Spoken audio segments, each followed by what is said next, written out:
Hello दोस्तों, स्वागत है एक बार पुनः आप सभी का अपने इस प्यारे से यूट्यूब चैनल टॉपर गैलेक्सी में। तो भाई साहब, आज के इस वीडियो पे हम लोग बात करने वाले हैं क्लास 12 फिजिक्स के अंतर्गत एक काफी ज्यादा इंपॉर्टेंट टॉपिक के ऊपर, जो कि आपका होने वाला है धारा घनत्व एवं अनुगमन वेग में संबंध। यानी कि हम लोग बात करेंगे जो ड्रिफ्ट वेलोसिटी होता है, धारा घनत्व, और इसका जो अनुगमन वेग होता है। ठीक है, तो यानी कि आपको धारा घनत्व और अनुगमन वेग में यह संबंध जो है काफी ज्यादा इंपॉर्टेंट क्वेश्चन है, तो यह बोर्ड एग्जाम में आता है। तो चलिए मैं आपको बता देता हूं कि इसको इन दोनों के बीच रिलेशन जो है कैसे निकालते हैं, और काफी ज्यादा इंपॉर्टेंट भी है। ठीक है, तो यहां पर इसको समझने से पहले आप लोग इस डायग्राम को समझिए। यहां पर आपका एक चालक है, ठीक है, यहां पर कोई एक चालक है जिसे कंडक्टर आपका PQ। ठीक है, तो इस चालक में आपका यहां पर विद्युत क्षेत्र की तीव्रता है, और एक आपका यहां पर VT जो कि एक अनुगमन वेग है। तो यहां पर आपका देखिए ये पूरा एक परिपथ दर्शाया गया है, जिसमें आपके इस परिपथ में यहां पर I एंपियर की धारा प्रवाहित हो रही है। अब इसका जो चालक है, चालक की कुल लंबाई कितनी है, तो यहां पर आपका स्मॉल l है, और इस प्रकार से प्लस माइनस ये एक प्रकार से बैटरी जोड़ी गई है। अब इसमें आपका मतलब इसी बैटरी के द्वारा क्या है, इस परिपथ में धारा प्रवाहित हो रही है।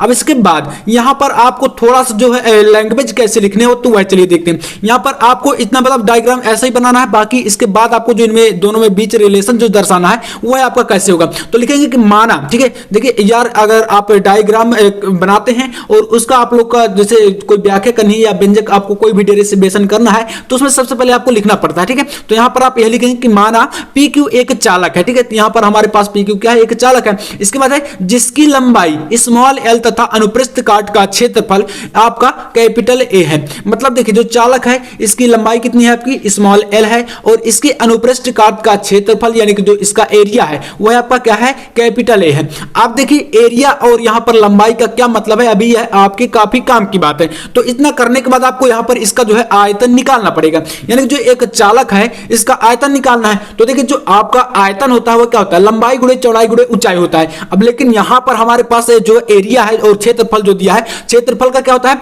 लंबाई गुणे चौड़ाई, या आपका मतलब जिस प्रकार से जो दिया है दो विमाओं का गुणनफल होता है। लेकिन यहां पर हमारे पास जो एरिया है पहले से दिया गया है, और लंबाई आपकी इसकी अलग से है। तो इसलिए क्या करेंगे, हम यहां पर जो चालक का आयतन जब निकालेंगे तो क्या करेंगे, यहां पर जो है लंबाई का क्षेत्रफल से गुणा करा देंगे। तो यहां पर आप लोग लिखेंगे कि तब चालक का आयतन, जब हमारे पास ये चीजें दी हुई है, तो इसके बाद हमारे यहां पर जो आएगा मतलब इसका जो है आयतन, तो देखिए चालक का लिखेंगे, चालक का आयतन। ठीक है, तो यहां पर चालक का आयतन देखिए हो जाएगा आपका A इंटू L।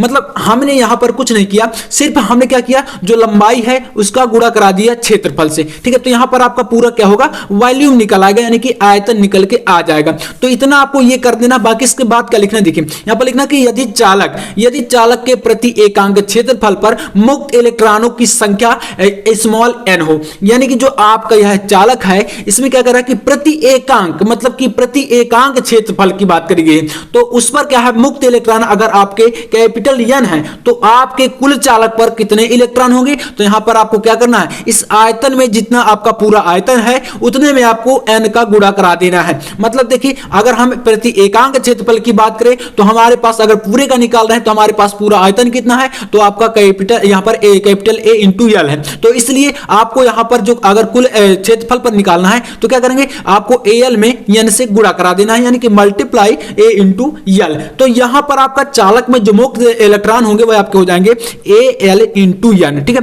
तो यहां पर हमारे पास क्या निकल के आया, चालक में मुक्त इलेक्ट्रॉनों की संख्या।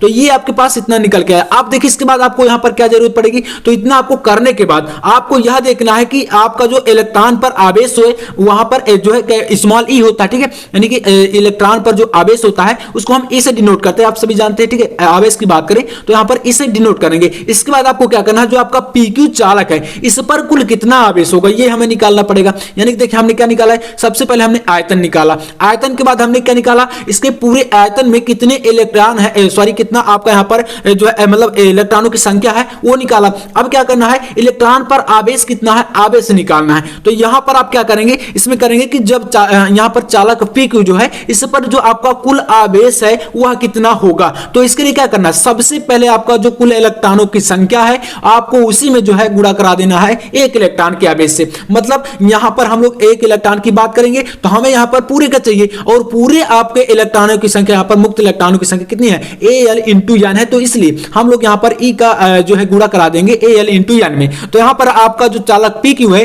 इस पर कुल आवेश निकल आएगा, यानी कि पूरा आपका जो टोटल आवेश है वो आपका हो जाएगा AlNe। ठीक है, तो यहां पर हमने कुछ भी नहीं किया, बस एक एक स्टेप को देखिए यहां पर फॉलो करते हुए चले आना है, एक एक स्टेप को आप करते जाएंगे तो बहुत ही सिंपल तरीके से निकल आएगा। तो यहां पर आपने AlN इंटू E कर दिया। अब इसके बाद हमें जरूरत पड़ेगी मुक्त इलेक्ट्रॉनों के अनुगमन वेग की। देखिए अनुगमन वेग क्या होता है, जब कोई चालक में, देखिए यहां पर थोड़ा समझिए, जैसे मान लीजिए कोई चालक है, हमारे पास यही चालक है, तो किसी चालक में इलेक्ट्रॉन जो है एक नियत औसत वेग से जो है गति करते हैं। ठीक है, मतलब किसी चालक में जो इलेक्ट्रॉन एक नियत औसत वेग से गति करते हैं तो उनके बीच जो वेग होता है, ठीक है, यानी कि जो उनका वेग होता है वही आपका कहलाता है अनुगमन वेग। ठीक है, अनुगमन वेग क्या होता है, जब किसी चालक में जो इलेक्ट्रॉन है एक नियत औसत वेग से चलते हैं, ठीक है, उनके अंदर जो है एक वेग रहता है, तो वही क्या होता है, यहाँ पर ड्रिफ्ट वेलोसिटी है या अनुगमन वेग है, इसे डिनोट करते हैं v सफिक्स में d होता है, मतलब v इंटू डी। ठीक है, यहां पर इस प्रकार से इसको जो है डिनोट करते हैं, आप समझ लीजिएगा, तो vd से डिनोट करते हैं। तो इसके बाद आपका यहां पर देखिए लिखेंगे तब चालक को पार करने में लगा समय। तो यहां पर जैसे कोई इलेक्ट्रॉन है, देखिए चालक में क्या कर रहा है, एक नियत औसत वेग से गति करेगा, तो उसको पार करने में कुछ समय भी लगेगा, ठीक है, टाइम भी होगा। तो यहां पर आपको समय क्या करना है, समय का फार्मूला लगाना है। तो टाइम क्या होता है, समय बराबर दूरी बटे चाल होता है, यानी कि t इक्वल आपका क्या हो जाएगा,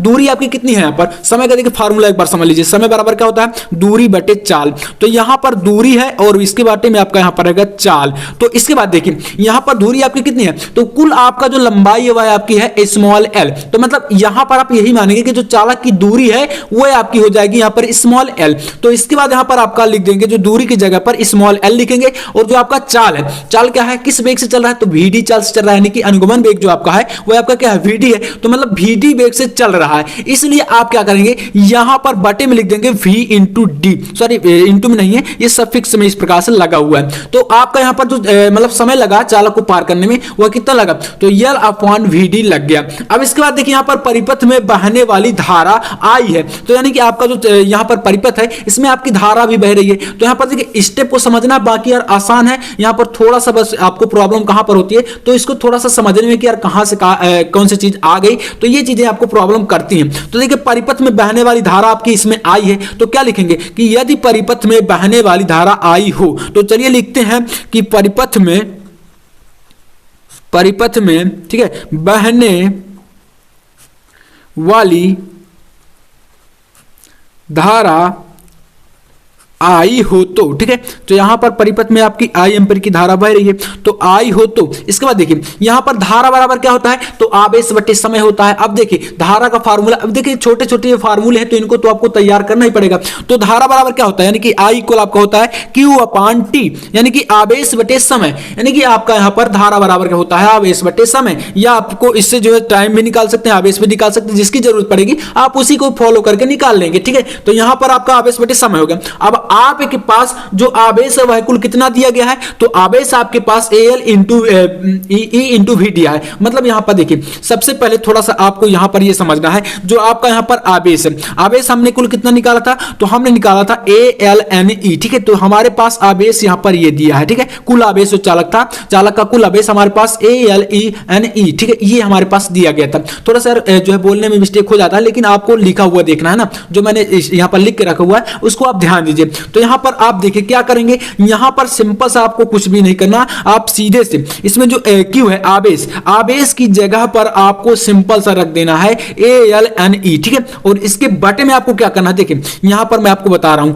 इसमें आपका क्या है, यहां पर I इक्वल रखना है आपको, तो I इक्वल आप करेंगे Q की जगह पर Al, ठीक है, AlNe, और इसके बटे में आपका यहां पर क्या है, तो ये T है। अब T की जगह पर आप क्या रखेंगे, तो T की वैल्यू आपके पास L अपॉन Vt है। तो देखिए इसमें क्या करेंगे, जब आप इसके बटे में, यानी कि इसके बटे में T की जगह पर आप रखेंगे L अपॉन Vd, तो L अपॉन Vd, और Vd जो बटे का हुआ ऊपर जाएगा, तो मतलब इसके गुणे में आपका हो जाएगा V इंटू डी। ठीक है, तो Vd, ठीक है, तो ये हमारे पास आ गया। तो अब देखिए इसके बाद यहां पर आपका आएगा कि इसमें आपको कुछ भी नहीं करना, सिंपल सा आपका I इक्वल क्या आ गया, AlNe Vd। ठीक है, अब अपॉन में क्या है आपका, तो यहां पर L है, क्योंकि हमने T की जगह पर क्या लिखा था, L अपॉन Vd था, तो इसलिए हम यहां पर लिख दिया L अपॉन Vd, और जो अपॉन I का जो है बटे का VT था वह आपका ऊपर चला जाएगा, ऐसा आप करते हैं, ठीक है। अब इसके बाद देखिए आपको निकालना है धारा घनत्व। तो धारा घनत्व को फार्मूला क्या होता है, तो ये आपको होता है J इक्वल I/A। मतलब इसका मतलब क्या होता है कि किसी भी एकांक क्षेत्रफल पर जितनी धारा प्रवाहित होती है वही उसका होती है धारा घनत्व, ठीक है।